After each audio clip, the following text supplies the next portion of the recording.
एक केवल नाम ऐसा है जो आपका परम कल्याण। नाम रूपी धन लेके जाओगे तो ब्रह्मा भी नमस्कार करेंगे। न्यायाधीश धर्मराज के दरबार में तुम्हारे न्याय की जरूरत नहीं पड़ेगी। नाम जापक को धर्मराज के पास जाना नहीं होता, उसका न्याय स्वयं श्री हरि के दरबार में होता है। वो चाहे 10-20 बार ही नाम क्यों न लिया हो, ध्यान रखना। यदि 10-20 बार नाम सुरक्षित रख सके, वैष्णव अपराध न करे, निंदा न करे, तो 10-20 बार का नाम ही उसका परम कल्याण कर देगा। तुम्हारी गांठ की अमृतमयी पूंजी नष्ट हो रही, श्वास बहुत खतरा है। ये श्वास जो बहुत आराम से ले रहे हो, एक दिन ऐसा आएगा ये श्वास नहीं ले पाओगे। जो आंख से देख नहीं पाते उनसे पूछो, उनको लगता है आंख वाले कितने सौभाग्यशाली हैं, सब देख पाते हैं। जिनके कान की श्रवणेंद्रिय शब्द नहीं सुनती, उनको लगता है कितने सौभाग्यशाली हैं जो सुनते हैं। तुम देख रहे हो, चल रहे हो, सुन रहे हो, बोल रहे हो, खा रहे हो, स्वस्थ हो। अवसर है भगवत प्राप्ति का, बाद में पछताना होगा। यह अवसर है, तुम्हारी श्वास की पूंजी नष्ट हो रही है। जो श्वास नाम में गई वही सार्थक नहीं, सब बेकार, सब बेकार। लाखों बार भोग भोग लो, हर भोग, लेकिन फिर भी वही भोग तृष्णा।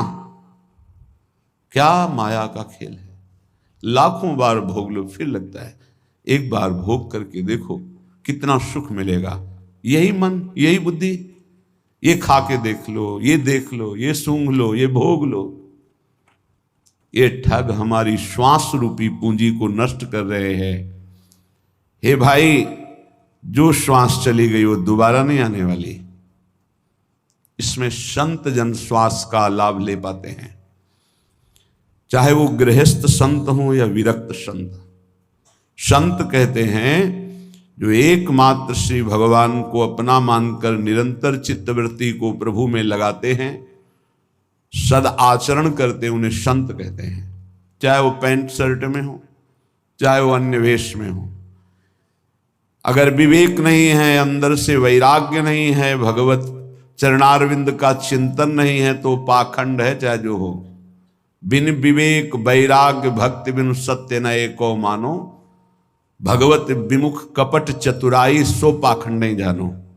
पाखंड का स्वरूप न विवेक है, न वैराग्य है, न भगवदाकार वृत्ति है, केवल पाखंड ही पाखंड है। और ये बहुतायत कलयुग का प्रभाव फैलाएगा। कोई बिरला पाखंड से बच पाएगा। पाखंड कहते हैं पाप का अंश, पाखंड पाप का अंश, पाप का अंश पाखंड कहलाता है। हम निष्पाप वेश धारण किए हुए हैं, आचरण पाप का करते हैं तो पाखंड है, दुर्गति होगी।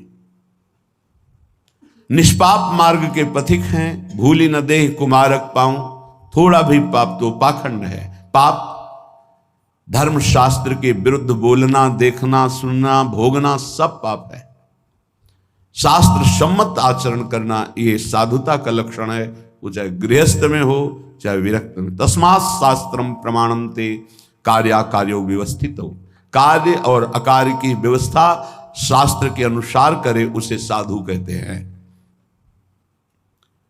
तुम्हारी श्वास की पूंजी जा रही, बहुत कीमती श्वास है। अज्ञान के कारण तुम सोचते हो कि नाम छूट गया, लेकिन 1 लाख रुपया तो मिल गया। क्या करोगे 1 लाख? 1 लाख का महत्व क्या है? भोग सामग्री मिलेगी। क्या करोगे भोग सामग्री? भोगेंगे किससे? इंद्रिय और मन से। पुनः गंदे हो जाएंगे, पुनः गंदे हो जाएंगे। अगर साधन से थोड़ा पवित्र हुए फिर गंदे। हमारा नाम चल रहा है, फिर प्रसाद का सेवन करते हुए भगवत आचरण कर रहे हैं, कोई घाटा नहीं। हर श्वास श्वास श्वास सुमिरन करे, दुविधा रहे न कोई, निश्चित भगवत प्राप्ति होगी। नाम श्वास दोनों समान हो जाएं। श्वास ही नाम, नाम ही श्वासा, नाम श्वास को भेद मिटावे। अब श्वास की कीमत पता चली। कई बार सत्संग में कहा है 50 वर्ष मेहनत करके कमाया है, तो तुम्हारी अंतिम श्वास और कह दो 50 वर्ष की कमाई, 50 वर्ष की श्वासों के द्वारा कमाया हुआ ये वैभव धन संपत्ति आपको देते हैं। हे भगवान, 1 श्वास और बढ़ा दो, नहीं बढ़ेगी। ऐसी कीमती श्वासों को जो तुम्हारे जीवन भर की संपत्ति देने पर एक श्वास नहीं बढ़ सकती, तुमने बेकार खर्चा कर दिया, व्यर्थ जीवन गया। साधु संगति पैठ लागी, ले लगे सोई हाथ, बड़ो सौदा हरि सुमिरो, सुमिर लीजय प्रात भाई रे, अवधि बीती जात। अगर श्वासें सार्थक करनी तो साधु संगति करो, साधु संगति करी अनुदिन राति, रात दिन साधु संगति करो। साधु संगत से तुम्हें पता चलेगा कि महंगा सौदा कौन है। बोले हरि, सबसे महंगे हैं हरि। ये लोक परलोक की संपत्ति से नहीं खरीदे जा सकते, तपस्या से नहीं खरीदे जा सकते, साधना से नहीं खरीदे जा सकते। अगर इनको पाना है तो साधु संगति करो, और साधु संगत से जो हरिनाम मिला, राधा नाम मिला, बोले सुमिर लीजिए, बस इसी को सुमिरो। कम से कम गृहस्थी में हो तो सायं प्रातः 2 समय तो एकांत का सेवन कर लो। प्रातःकालीन वेला पर उठो। अगर आपको शौच आदि नहीं लगी तो अपने आसन पर बैठकर नाम जप करो। मंत्र जप का अधिकार गृहस्थी के आसनों पर बैठकर नहीं है, वो पहले स्नान आदि करके पवित्र आसनों में बैठे, शयन वाले आश्रम में नहीं। विरक्त जगते ही मंत्र जप करता है, क्योंकि उसका शरीर पवित्र, उसका आसन पवित्र, उसके विचार पवित्र। कम से कम 2 टाइम तो भजन का बना लो। प्रातःकालीन वेला में 2 घंटे एकांत भजन, 3 से 5, फिर और सब कार्य। जब रात्रि में सोने जा रहे हो तब प्रपंच नहीं, नाम जप करते हो, मानो मृत्यु की शैया पे जा रहे हैं, पता नहीं जगे कि ना जगे। ये साधु संगति से ही तुम्हारी ऐसी वृत्ति बनेगी, अन्यथा नहीं। काम क्रोध दलाल हैं, मत बनिज कर इन साथ, लोभ मोह विशेष ठगिया, लगे हैं तेरी घात भाई रे, तेरी अवधि बीती जात। साधु संगत से तुमने नाम सुमिरन शुरू किया, नाम रूपी धन कमाना शुरू किया, तो ये दलाल लग जाएंगे।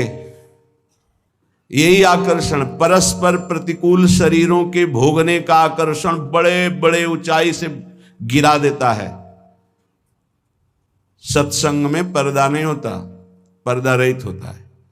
हम सब भगवान के अंश है, न कोई स्त्री है न पुरुष है, ढांचे हैं स्त्री पुरुष के, पर माया का जाल ऐसा है, परस्पर इन ढांचों का इतना जोर का आकर्षण है। बड़े बड़े ऊंचाई पर जो अपने साधन का अहंकार रहते हैं, घुटने टेक दिए माया के आगे। अगर बचा कोई तो दैन्य और भगवत आश्रित उनकी रखवारी भगवान कर लेते हैं, गिरते गिरते बचा लेते हैं, गिरे हुए को उठाकर ऊंचा उठा देते हैं। एक काम करो, ऐसे दलाल शब्द का मतलब बहुत मीठा बोलकर अपना बनाकर फिर गांठ का धन ले लेना। सुधामयम वाचो कामिनाम रसवर्धनम हृदय क्षुरधालाभम। इन ठग दलालों की वचन कैसे होंगे? कामिनाम रसवर्धनम, अंदर ही बैठे हैं, देखो ये भोग है, फ्री है, भोग लो, सुखी हो जाओगे। वो बार बार सोचता है नहीं भगवान की प्राप्ति करनी। अरे भगवान तो कृपालु है, क्षमा कर देंगे, आगे मिल जाएंगे, ये भोग थोड़ी मिलेगा। दांव लगा है, भोग लो। बस साधक को लगा कि जिंदगी का परम लाभ मिल गया। बोले इतना महंगा सौदा एकत्रित किया था, सब छीन लिया। इन ठगों ने, दलालों ने, काम क्रोध आदि दलालों ने मिलकर ठग लिया। अब जहां हरि स्मृति थी वहां भोग स्मृति चालू। ऐसे भोगा, ऐसे भोगेंगे, ऐसा ऐसा ऐसा चिंतन। ध्यायतो विषयान पुंसात् संगस्ते सुपजायते। अब बार बार संग करने की इच्छा, तो कामा संजायते क्रोधा, क्रोधा स्मृति विभ्रमा, स्मृति भ्रंशात् बुद्धिनाशो बुद्धिनाशात् प्रणश्यति। सर्वनाश। ये लोभ मोह बड़े ही ठगिया हैं, ठग हैं।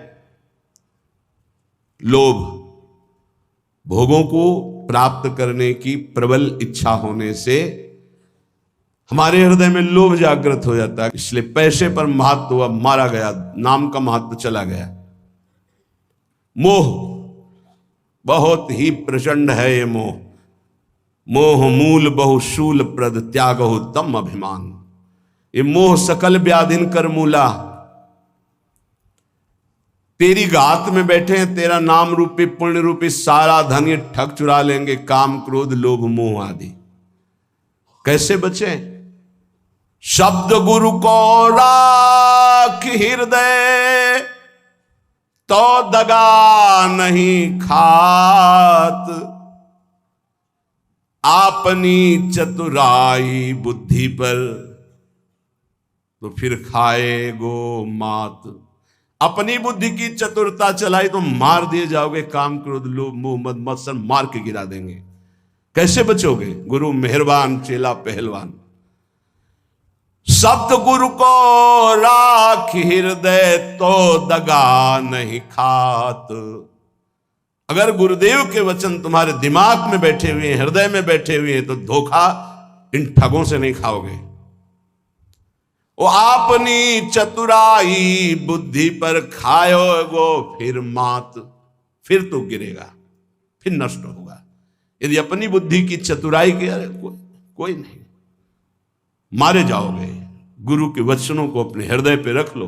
आज तक कोई माया पर विजय प्राप्त किया है तो गुरु का वचन पालन करने वाला, अन्यथा नहीं नहीं नहीं। ये हम हाथ उठा के कहते हैं, सच्ची बात समझ लो, साधना की ताकत नहीं वो हमको निर्विकार कर सके। गुरु कृपा ही निर्विकार करती, पक्का। उनके चरणों का चिंतन ऐसा प्रताप उदय करता है, सब ठीक हो जाता है। बड़ी सहजता से इन विकारों पर विजय प्राप्त। गुरु कृपा पात्र को कोई युद्ध नहीं करना पड़ता, आक्रमण ही नहीं होता गुरु कृपा पात्र पर। इतना सुरक्षित कवच उनके शब्द का होता है, अवसर ही नहीं है। चरण दास सुखदेव चरणन परसित जिकुल जात। भाई रे तेरी अवधि बीती जात। चरणदास जी कहते हैं, गुरुदेव सुखदेव जी की कृपा से अब इस तन के सारे विकार नष्ट हो गए हैं, मन प्रभु में आसक्त हो गया, एक गुरुदेव की कृपा से। जब हम गुरुदेव की आज्ञा का पालन करते हैं तो हृदय में बात बैठ जाती है, अपना हरि बिनु और न कोई। ये बात बैठ जाए, मेरे तो गिरधर गोपाल दूसरो न कोई। हमारे प्रिया प्रीतम के सिवा और कोई नहीं, हमारे श्यामाजू के, ये अंदर बैठ जाए। ये अंदर नहीं बैठता, बस जवान से तो सत्संग के प्रभाव से हम बोलते हैं हमारे माई श्यामाजू को राज। अगर श्यामाजू का राज हृदय में बैठ जाए तो काम क्रोध लोभ मोह मद मत्सर प्रकाशित ही नहीं हो सकते, प्रभाव ही नहीं कर सकते। मान लीजिए, श्रीपाद प्रबोधानंद जी कहते हैं, भगवान के मोहिनी अवतार में भी ताकत नहीं कि गोरे चरणारविंद की ठसक रखने वाले उपासक को आकर्षण कर सके। महापुरुषों के वचन मिथ्या नहीं होते। भाई मेरी बात मान लो, हरि के सिवा तुम्हारा कोई नहीं। क्यों नहीं है? हमारे माता हैं, पिता हैं, भाई हैं, पत्नी हैं, पुत्र हैं, परिवार है। तो इनमें हरि हैं तब तक तुम आदर करते हो। जिस दिन हरि निकल गए उस दिन इनका आदर करके दिखाना हमें। जानते हो, अंतिम संस्कार में पिता की खोपड़ी पुत्र फोड़ता है। अब यहां होता है कि नहीं हम तो ये नहीं जानते, पर गांव में अंतिम संस्कार में कपाल भंजन क्रिया होती है। प्राय लोग जो इस विषय के सेवन करने वाले, मतलब जो श्मशान में गए हैं, तो वो लोग जानते हैं। बेटे से एक दंड के द्वारा पिता की खोपड़ी का कपाल भंजन किया जाता है। जिनके चरण छुए उन्हीं के कपाल भंजन होता है। समझ में नहीं आता। जिस शरीर की पूजा की उसी शरीर को जलाया जाता है। क्या है इस शरीर की? क्यों ऐसा क्यों कर रहे हो? बोले हरि नहीं है, अब गए हरि, इसलिए नहीं हम रख सकते, न पत्नी न पति न पुत्र न माता न पिता, किसी का भी शरीर नहीं। क्यों? क्योंकि वो गए। वो कौन थे? वो परिचय नहीं जानता, वो हरि थे। आज भी तुम हरि को ही प्यार करते हो, पर अनजाने में जान कर लो तो मुक्त हो जाओगे। मातु पिता सुत बंधु कुटुंब सब स्वार्थ ही के होई, अपना हरि बिनु और न कोई। कुपुत्रो जायते क्वचिदपि कुमाता न भवति, शास्त्र में लिखा है, लेकिन वासना कुमाता बना देती है। एक घटना, बड़ा धनी परिवार, जरूर ध्यान से सुनना। पति ऑफिसर, खूब धन व्यवस्था, पत्नी और 2 पुत्र, एक पुत्र एक पुत्री, बहुत ही लाडले सुंदर। पूर्व जीवन में उसने जो अपना मित्र बनाया था, फोन का जमाना, बात करके वो अटैची लेके घर आया। उनकी नजदीक ही कोई नौकरी थी जिसमें वो शाम के घर आ जाते थे। देखा घर कौन है? कहा हमारा कजन है, भाई लगता है। उठ के उसने, बड़ा अच्छा किया आप आ गए, बड़ा सज्जन पुरुष था, अच्छा किया आपने आ गए। बोले मैं तो होटल में रुकना चाहता था, पर दीदी ने कहा यहां जाओ। बहुत अच्छा। वो बोली कुछ समय के लिए आए हुए तो यहीं रुक जाए क्या? हाँ हाँ कोई बात नहीं, होटल से अच्छा है यहाँ रुके, जब कजन है आपके। वो नहीं जानता है, और वो कहते हैं हमारा भाई, और वो कहते हैं हमारी दीदी। बच्चे मामा कहने लगे। एक दिन बच्चे अचानक कमरे में गए और देखा कि दोनों की स्थिति, भागे। वो 10-12 वर्ष का लड़का बाहर आए तो नौकर भोजन बनाने वाला, तो उसका अंकल अंकल मामा, हमें लग रहा है हमारी मम्मी को मार रहे हैं, क्या कर रहे हैं? वो उस क्रिया को थोड़ी जानते, छोटे बच्चे। तत्काल वो दौड़ा कि मालकिन को क्या हो, तो वो असावधान थे, बच्चों को देखा ही नहीं था। नौकर ने जब देखा तो उनकी दृष्टि पड़ी, और वो नौकर तो नौकर बाहर निकले और कहा हमें मालकिन नौकरी से मतलब, हमें क्या बोलना है। और डर गए। उसने कहा आज भोजन हम बनाएंगे अपनी रुचि का, आप बैठे। भोजन में जहर मिलाया, मीठा जहर। पहले से होगी व्यवस्था कुछ ऐसा, जैसा विधान। दोनों बच्चे बेहोश हो गए, इतना कम जहर दिया, और नौकर को थोड़ा ज्यादा दिया। मरा नहीं, पर वो मरणासन में पड़ा था। अब उन्होंने कहा पहले पुत्र और पुत्री को, छोटा सा पहाड़ था, वहां तक गाड़ी जाती थी, गाड़ी चला के स्वयं गए। उनका मित्र जो भाई बनकर आए, दोनों को उठा के बच्चों को जमीन वहां से पटक दिया कि अगर जो बचे हों जहर से वो। लौट के आए, नौकर बेहोश पड़ा था, इतने में वो आ गया पति। अब नाटक शुरू, क्योंकि सीसी कैमरा लगा था। पति खूब रोना, दरवाजा क्या हो गया? ये बेहोशी का नाटक कर रहा है, बच्चों को गायब कर दिया हमने। जब बहुत पूछा तो बेहोश होकर गिर गया, नाटक कर रहा है, इसने हमारे बच्चों को गायब कर दिया। तुरंत पुलिस को फोन किया, पुलिस आई, उसकी चेक करवाई तो बेहोश।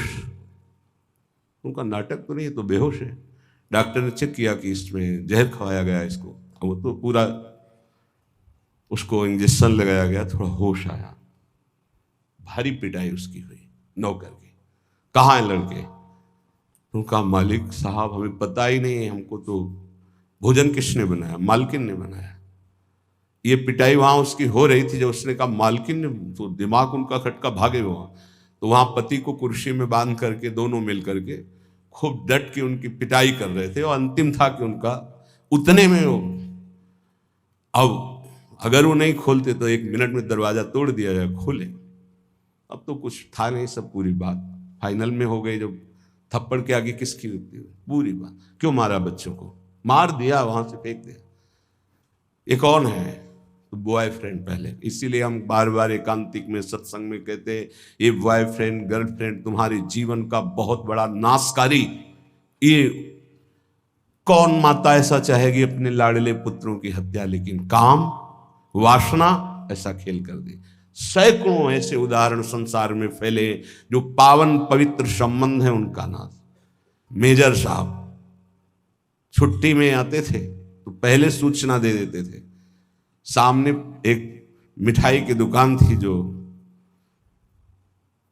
उसका मालिक था नवयुवक, उसका संबंध।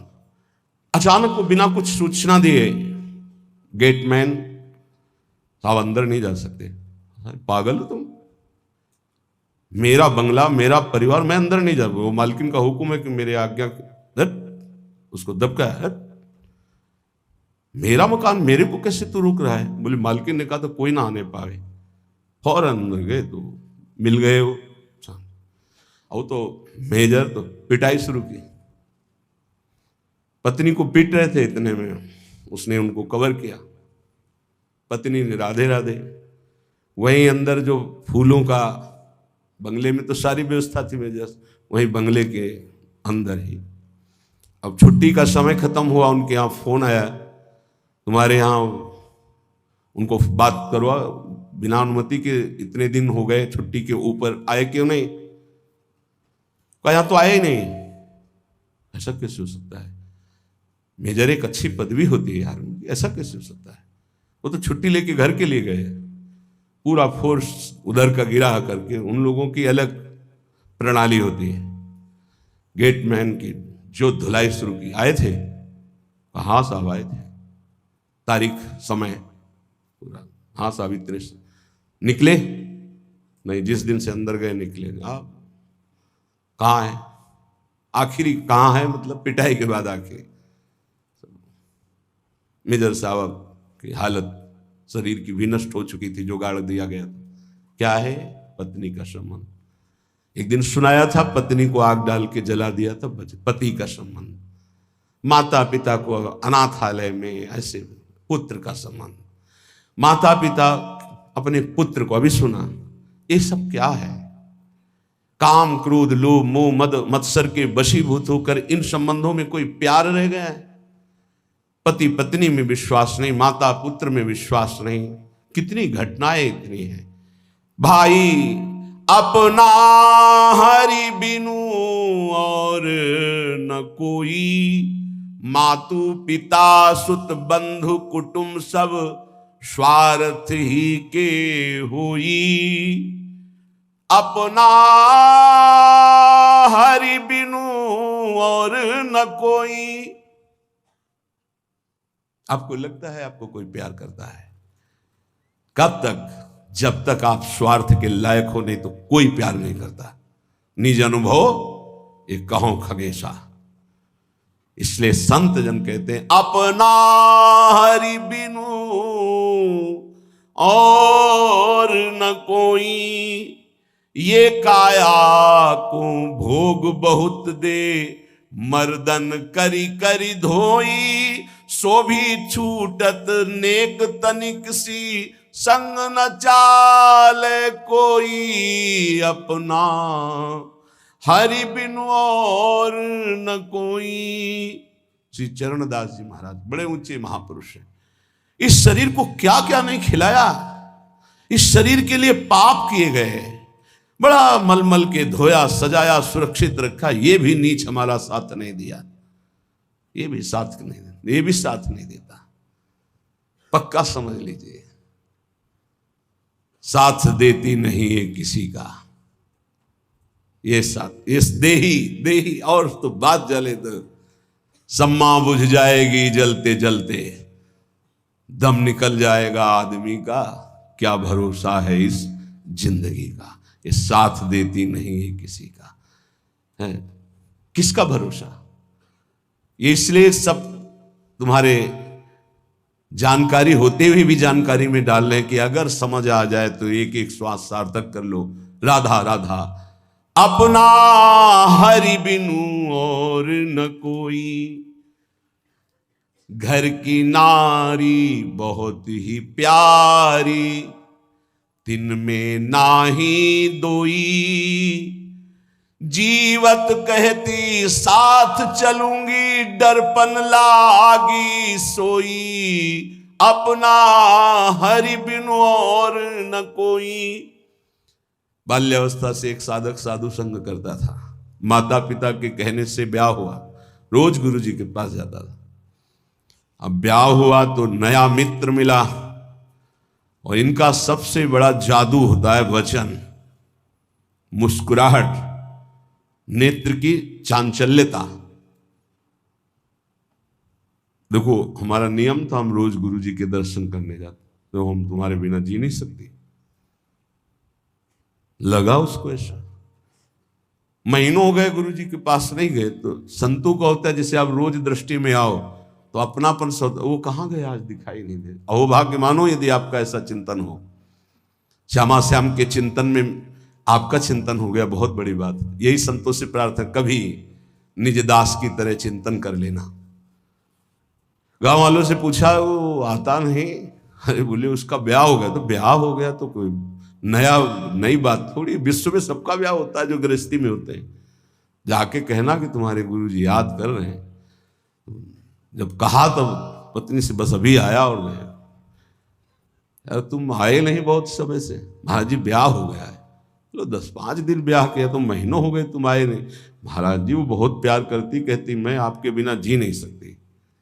हाँ पति पत्नी का भाव तो ऐसा ही होता है, लेकिन ऐसा नहीं बच्चा, सब जी सकते हैं, सब जी सकते हैं। उनका गुरु जी आज तक आपकी सब बात मानी, ये बात नहीं मानेंगे। वो कह रही आपके बिना नहीं जी सकते, तुम हमारी जिंदगी हो, तुम हमारी श्वासें हो, तुम नहीं तो हम नहीं। बोले नहीं बेटा ऐसी बात तो नहीं है। बोले गुरुजी हमें अब आपकी बात पर अविश्वास होता है। हाँ माया का जाल ऐसा ही कि गुरु की बात पर अविश्वास होगा और माया की बात पर विश्वास होगा। तुम्हें आसन का ज्ञान है जो हमने कराया? बोले हाँ है। तो हम एक प्राणायाम पद्धति बताते हैं जो 15 दिन में अभ्यास में आ जाएगी हमारे प्रभाव से। 5 मिनट 10 मिनट के लिए हम तुम्हें बिल्कुल प्राणों को स्तब्ध करने की क्रिया बता देंगे। ये पूज्यपाद उड़िया बाबा में थी। ऐसे बैठ गए तो डॉक्टरों से जांच करा लो, प्राण है ही नहीं। नेत्र ज्यों के त्यों खुले जैसे मृत शरीर के नेत्र, कहीं भी नाड़ी धड़कती नहीं मिलेगी, ना दिल, समाधि में स्थित। और वो संकल्पित होती कि 8 घंटा 10 घंटा, इसके बाद वो अपने आप प्राण धड़कने लगेंगे, नाड़ी चलने लगेगी। उन्होंने 5-10 मिनट के लिए, केवल इतने के लिए, और हमारे प्रताप से तुम्हारी श्रवण इंद्री सब सुनती रहेगी। 15 दिन आओ, आ जाएंगे गुरु जी। अब 15 दिन जब रोज जाने की बात हुई तो वहां रोना पीटना। उन्होंने कहा बस 15 दिन की बात है, गुरु जी की सेवा की बात है, 15 दिन में, फिर इसके बाद हम कभी नहीं जाएंगे। चलो भाई धीरे से। संतों के पास दूसरा कोई जाए तो भले सतोगुणी भाव हो तो बड़ाई करे, संग कर दे पड़े, अपना लड़का जाने लगे फिर नहीं सुनाई देगा। माया का बड़ा विचित्र खेल। अब वो 15 दिन में अभ्यस्त हो गया। वहां अपने सामने करवा के देखा, 10 मिनट बिल्कुल निस्पंद प्राण।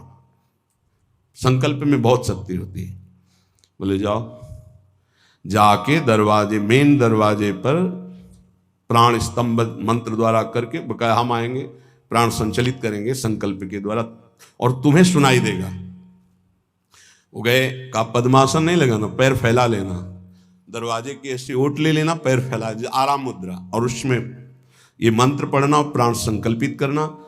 जितने मिनट के लिए हमने कहा बस इतने में हम आ जाएंगे। गया, श्वास रोकी, मंत्र पढ़ा, संकल्पित हुआ, नाड़ी चलना बंद, प्राण स्पंदन बंद, बस श्रवणेंद्रिय से सुनाई दे रहा है। पहले बहुत ऐसे महापुरुष होते थे, 6 महीना के लिए मिट्टी में समाधि ले ली, संकल्पित 6 महीना प्राणवायु ही नहीं चलेगी।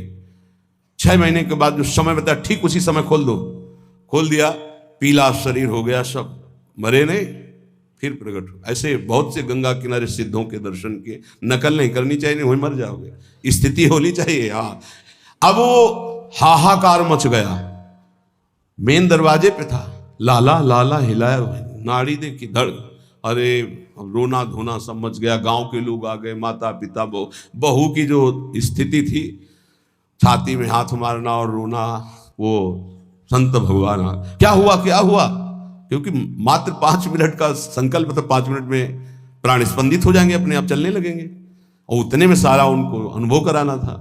क्या हुआ क्या, अरे महाराज माता पिता रो के, देखो महाराज ये आपका चेला, और ऐसा कैसे हो सकता है, अभी तो बेचारे का ब्याह हुआ था, अभी कैसे जा सकता है। नजदीक गए, सबसे ज्यादा प्यार कौन करता है इनको, पत्नी ने कहा मैं।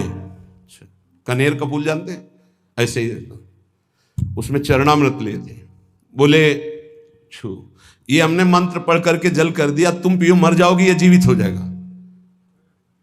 जो सबसे मैं जी नहीं, वैसे भी आप नहीं जी सकती। चिलवा ने बताया था कि आप कहती कि मैं आपके बिना जी नहीं सकती जब हमारे पास, तो वैसे ही तुम मर जाओगी, क्योंकि तो पधारी गया, तो ये पी लो, तुम मर जाओगी, ये जी जाएगा। बोले महाराज जो होना सा तो हो ही गया, वो नहीं पिया, और कुछ नहीं है, कुछ नहीं है, चरणामृत है। अच्छा, जो होना था हो गया, मतलब आप नहीं पिएंगी। अब महाराज जैसे भगवान जीवन कटवाना चाहते हैं वैसे काटेंगे, रोना बंद हो गया। और कोई सभा में, सबको पता था महात्मा सिद्ध है, पिएंगे मर जाएंगे, कोई तैयार नहीं। बोले अब चेला हमारा है तो हम ही पी लेते हैं, और उसमें तो चरणामृत था, पिया और जो ही संकल्प किया उसमें प्राण संचलित हो गए। अब वो बोला गुरु जी 1 मिनट हम घर में नहीं रुके। नहीं, बोले घर में ही रहो, लेकिन राग रहित होके रहो। राग नहीं, हमारी शिक्षा का फल परिवार के धर्म से चित होना नहीं, पारिवारिक धर्म का पालन करते हुए ये मानो कि हरि के सिवा कोई अपना नहीं, तो तुम्हारी बात बन जाएगी। कह रहे घर की नारी बहुत ही प्यारी, तिन में नाही दोई, जीवत कहत मैं साथ चलूंगी, डरपन लागी। हम उस कमरे में नहीं जाएंगे। क्यों? आप तो कहती थी आपके बिना जी नहीं सकते, तो जो आप थे उनसे परिचय नहीं था, शरीर से था, तो शरीर अब उस कमरे में नहीं जाएंगे। कौन तुम्हारा है? जो कहिए ये द्रव्य आपनो, जिन उज्ज्वल मति खोई, आवत कष्ट रखत रखवारी, चलत प्राण ले जोई, आपनो हरि बिनु नहीं कोई। धन किसकी जान नहीं ले सकता, किसको नष्ट नहीं कर सकता, और अंततोगत्वा किसके साथ चला है। अगर धन को अपना मानोगे, शरीर को अपना मानोगे, संबंधियों को अपना मानोगे, तो हरि में विश्वास ही नहीं हो सकता। पक्की बात समझ लो, हरि में विश्वास हो गया तो इन सब के होते हुए भी आपको अंदर मात्र बुद्धि नहीं रहेगी।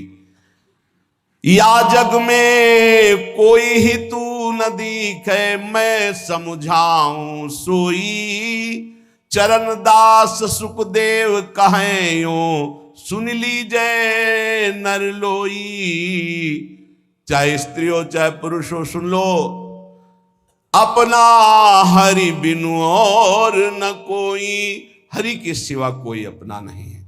इसलिए श्रीपाद प्रबोधानंद जी महाराज कह रहे हैं, अद्य शोभा तीदम कुदेहम सर्वे भोगायांति तत्र स्थिते भी। भाई आज मरो या कल तुम मरोगे, सारे भोग तुम्हारे छूटेंगे, सारे संबंध तुम्हारे छूटेंगे। तस्मात् सौख्याभास उच्चर विभाति नित्यानंदे नंद वृंदावनांता। इसलिए परम सुख की प्राप्ति के लिए इस शरीर को वृंदावन लाओ, इस रज में लुटाओ, सत्संग सुनो और खूब नाम जप करो, इसी से तुम्हारा परम मंगल हो जाएगा। देखो, जब हम प्रभु की तरफ चलते हैं तो हमारे हृदय में एक स्थिति आती है, बिना इस स्थिति के सब बनावट बना रहता है। जैसे कंजूस धन का रात दिन चिंतन करता है, कामी पुरुष कामिनी का चिंतन करता है, ऐसे सत्संगी भजन का चिंतन करता है। महत्व बुद्धि भजन में पैदा हो जाती है और भजन स्थिति लाता है। श्री चरण दास जी करे, जीवित मरि जाए उलट आप में समाए, कहीं नहीं जाए मन शुद्ध दिलगिरी है।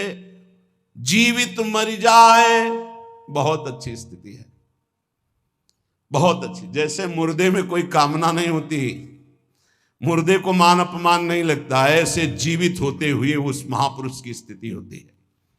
जीवित मर जाए उलट आप में समाए, कहीं नहीं जाए मन शुद्ध दिलगिरी है। करे विपिन वास इंद्री जीत, तजय भूख प्यास, मेटे पर आस खास पूरन सबूरी है। स्थिति का वर्णन कर रहे हैं। जीवित मर जाए, अंतःकरण धर्म का लय हो जाना। जैसे बहुत सरल भाव में एक पद गा के बताते रहते हैं कि जो देह भाव से अतीत महापुरुष होते हैं उनकी एक अलौकिक स्थिति होती है। मन मार्या तन बस में कीन्हा हुआ भरम सब दूर, बाहर से कछु दिखत नाही अंदर चमके नूर।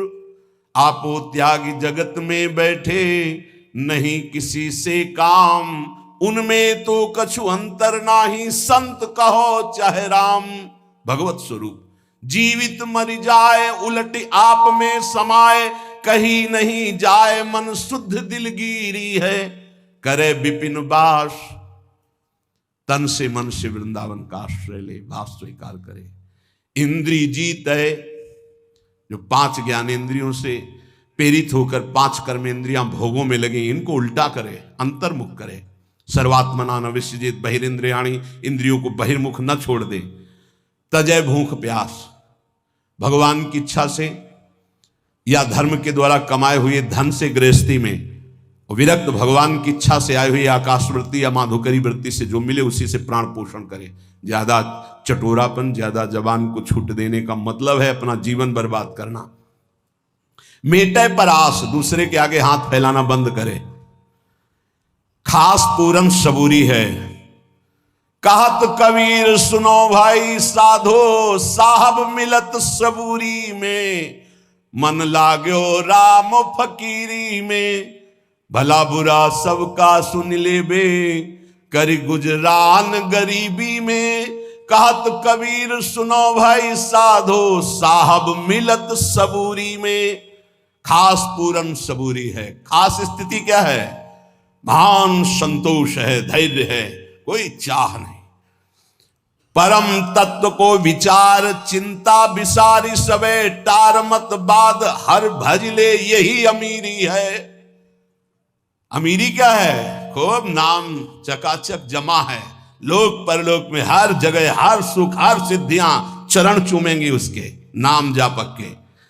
परम तत्व को विचार चिंता विसारी सबे, टार मत बाद हरि भजले अमीरी है। कहे चरण दास दीन दुनिया में पुकार, सब आसान यार पर मुश्किल फकीरी है। भगवान की भक्ति करना, भगवान के चरणों में चित्त जोड़ना, बोले बहुत कठिन है। कैसे कठिन है? पहले तो इंद्रियों के भोग आते हैं, ध्यान रखना। जब साधक फकीर बन करके, या गृहस्थी में भी फकीर होते हैं धर्म पूर्वक, हमने देखा है किसी का एक दाना भी नहीं घर में आ सकता बेईमानी का। बहुत मेहनत की कमाई, तपस्या पूर्वक किसान हैं, नमक रोटी खाते हैं, संतों की सेवा करते हैं, रात दिन उनके हृदय में भगवान का भरोसा है। हमने देखा, आप आश्चर्य मानोगे। एक दिन एक बालक इतना बीमार हो गया, मरणासन में था, तो किसान नंगे पैर हल जोतते थे। उनसे कहा गया अब तो बचने की संभावना नहीं, एक अचला ऐसे एक अचला ऐसे, बस। महान तपस्वी ब्रह्म ऋषि गए नजदीक, उठाया, उसे छाती से लगा, राम राम राम राम राम राम राम राम, ऐसे थोड़ी देर में बस चेतना जागृत और सब है, घर गृहस्थी में सब चला रहा है। नाम का उसी का प्रताप। पहले धर्म से चलना सीखे, बेईमानी छोड़े, तब कहीं भगवत मार्ग का रास्ता मिलता है। फिर भोग सामग्री आना प्रारंभ हो जाती है। लौकिक जितने भोग अच्छे अच्छे हैं सब साधक को फ्री मिलने लगेंगे। ध्यान रखना, भगवत प्राप्ति के मार्ग के उपासक निज अनुभव एक आंव खगेशा, संतों का अनुभव सुनने के लिए बैठा जाता है। शास्त्रों में तो सब लिखा है। उसमें तुम्हारी रुचि नहीं हुई तो रिद्धि सिद्धि फल कछु न चाहूं, जगत कामना को नहीं लाऊं, सिद्धियां आने लगेंगी। पता चल जाता है अपने को कि अपने में सिद्धि आ गई। हम सोच रहे हैं कि ये बनना चाहिए, 2 घंटे बाद पहुंच रहे हैं, वही बना मिल रहा है। ये क्यों बनाया? प्रेरणा हुई कि आज आपको ये पढ़ना। अच्छा अच्छा, हम सोच रहे हैं अमुक चीज, सामने वो लिए खड़ा है आगे। ये कोई कृपा नहीं होती, ये खर्चा होता है, खर्चा। इसे कृपा मत मान लेना कि अब हम जो सोचते हैं वही हो जाता है। मिटिया मिट कर रहे हो अपने भजन साधन को, खरीद रहे हो। कुछ नहीं सोचो, फिर जो प्राप्त हो हरि इच्छा, सोचा और वो मिल गया, तो अपने भजन को बेच रहे हो। ये रिद्धियां सिद्धियां जानते हो क्या है? भजन को चुराने वाली। मैं अपने आप को 4 रूपों में कर लूं, तपस्या है, भजन है, 4 रूपों में आप कर लोगे, ये देखा है। बड़े महापुरुष वो प्राय दिगंबर रहते थे, उनको नागा बाबा कहते थे। पाली तुम जानते होगे, हाँ, दिगंबर रहता। ऐसे लोगों को लगा कि कुछ ऐसे उपद्रवी लोग एक वैश्या को कहा कि तुम जितने रुपए कहोगे हम चंदा लगा के सब देंगे आज बाबा को। वो दिगंबर रहते थे। कमरे में बंद कर दिया उसको, आओ स्वामी जी। और वो बालकों के साथ प्राय खेलते थे, कंचा खेल रहे हैं, गुल्ली डंडा, और दिगंबर रहते थे, बड़ी ऊंची स्थिति उनकी। कमरे में जो ही अंदर हुए, दरवाजा बंद कर दिया। और वैश्या को सिखाया था कैसे ऐसे।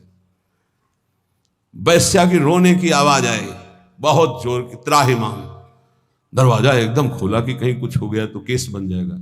तो देखा तो 10,000 पीली ततैया, समझते हो ना, एक होती शहद वाली मक्खी छोटी, और एक होती इतनी बड़ी पीली, और वो काट ले तो बिच्छू के डंक जैसा उसका सुझा के रख दे, 1000 ततैया लपटी होगी। और नागा बाबा ने गांव में देखा गया तो 10-5 लड़कों के साथ कबड्डी खेल रहे थे। सिद्ध महापुरुष, ऐसी सिद्धियां विशेष अवसर पर वो प्रयोग करते हैं महापुरुष। जैसे भरद्वाज जी के पास जब भरत जी गए तो आज तक किसी सिद्धि का प्रयोग नहीं किया। सिद्धियां हाथ जोड़े खड़ी, बोले आज करूंगा, क्योंकि बहुत बड़े अतिथि आए। देवराज इंद्र भी ललचा जाए, ऐसे भोगों की रचना करो और अयोध्यावासी राम जी के वियोग में सबको सुख प्रदान करो। रिद्धि सिद्धि फल कछु न चाहो। जब साधु रिद्धियां सिद्धियां भी त्याग देता है, तब भगवत मार्ग में आगे बढ़ता है। और कामना मैं नहीं राखूं, रसना नाम तुम्हारो चाखूं। बस केवल नाम में लगे रहो, कोई चाह मत करना। एक बार एक बड़े संत भगवान गंगा जी में नाव से जा रहे थे, तो एक बड़े तपस्वी थे, वो पादुका पहन करके गंगा जी में चट चट ऐसे, और नाव के बगल से निकले उनके शिष्यों के साथ, जो नाव में बैठे हुए संत थे। उनसे कहा, क्या तुम्हारी तपस्या है? नाव में बैठकर जा रहे हो, देख रहे हो मैं से पार हुए वो नाव से, और वो पादुका से खड़ाऊ पहने हुए। बहुत लोगों ने वाह महात्मा क्या है, और वो बहुत सुलझे हुए महात्मा थे। नीचे उतरे, नाविक से कहा कितने रुपए लगते हैं? बोले 2 रुपए। बोले हम 10 हैं, उसके हिसाब से पकड़ो। हमारे 2 रुपए लगते हैं ना? हाँ। बोले एक आदमी के 2। महात्मा से कहा समझा, जिन भागीरथी को महादेव जी ने अपनी जटाओं पे रखा, उन पे पादुका चल के आए, तेरी सारी तपस्या नष्ट हो गई। 2 रुपए एक में हम पार होकर आए हैं, और तू पूरी तपस्या को नष्ट करके केवल प्रदर्शन दिखा दिया, तेरे पास रह क्या गया? अब उनको होश आया कि अरे, बोले जिन गंगा जी को महादेव जी अपनी जटाओं पर रखते, उन पर पादुका, तपस्या का प्रभाव सब नष्ट हो गया तेरे। 2 रुपए की तेरी तपस्या, क्या किसी भी तरह का प्रदर्शन नहीं तो भगवत प्राप्ति के नजदीक पहुंच जाओगे। और कामना मैं नहीं राखूं, रसना नाम तुम्हारो चाखूं। 84 में बहु दुख पायो, ताते शरण तिहारी आयो। मुक्त होन की मन में आवे, अब आवागमन से जीव डर पावे। प्रभु अब मुझे आवागमन चक्र में नहीं फंसना, 84 लाख योनियों से मुक्त होने के लिए मैं नाम जपते हुए आपकी शरण में आया हूं। उपासक को चाहिए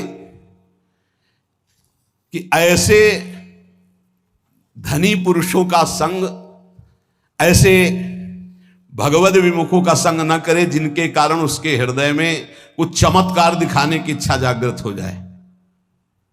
ये संग के कारण आता है, ऐसा ध्यान रखना। हमारे सिद्धांत में, भागवतिक सिद्धांत में राज पदाधिकारी बनकर के साधु के पास जाने वालों का कभी आदर नहीं हुआ है। वीर शिवाजी भी सब कुछ छोड़ करके नंगे पैर पाग हटा करके, एक अंगरक्षक भी अंदर नहीं, बाहर केवल 2 अंगरक्षक शादी भेष में, बिना किसी अस्त्र शस्त्र के तुकाराम जी के दर्शन करने जाते। बड़े संतों के पास ऐसे, अगर कहीं राज पदाधिकारी का पदाधिकार का सम्मान किया तो आपका भागवतिक स्थिति नष्ट हो जाएगी पक्का। आज संत सभा में सम्मान उसी बात का माना जाता है कि कौन अभिनेता आता है और कौन नेता आता है, और सभा की मान्यता होती थी कौन दिगंबर परमहंस आता है, इसकी मान्यता होती थी। आज मान्यता किस बात की हो रही, कौन पदाधिकारी कितना बड़ा आता है तो वो महात्मा उतना ही बड़ा माना जाएगा। ऐसा नहीं,